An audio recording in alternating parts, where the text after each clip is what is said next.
Last வீடியோவில் காம்பவுண்டிங்னா என்னென்னு பார்ப்போம்னு சொன்னேன்.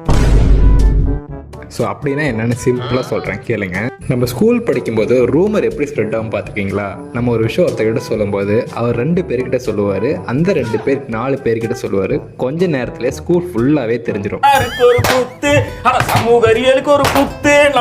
இதே மாதிரி தான் காம்பவுண்டிங். ஃபார் எக்ஸாம்பிள், நீங்கள் 1000 rupees இன்வெஸ்ட் பண்ணுறீங்க for 10% return. First year return உங்களுக்கு 1100 rupees கிடைக்கிது. தென் ஃபார் செகண்ட் இயர் உங்களுக்கு 1000 rupees வந்து கால்குலேட் ஆகாமல் 1100 rupees தான் கால்குலேட் ஆகும். ஸோ உங்களுக்கு 1210 rupees ரிட்டர்ன் கிடைக்கும். இப்படி ரிட்டர்ன் மேலே ரிட்டர்ன் வர ஆரம்பிக்கும். இதுதான் காம்பவுண்டிங். ஒரு ஃபேமஸான சயின்டிஸ்ட் காம்பவுண்டிங் தான் 8th wonder of the worldனு சொல்லியிருக்காரு. யாருன்னு தெரிஞ்சால் கமெண்ட் பண்ணுங்கள். ஸோ இந்த மாதிரி மணி அண்ட் இன்வெஸ்டிங் பார்த்து இன்னும் யூஸ்ஃபுல்லான கண்டென்ட்டுக்கு ஃபாலோ பண்ணுங்கள்.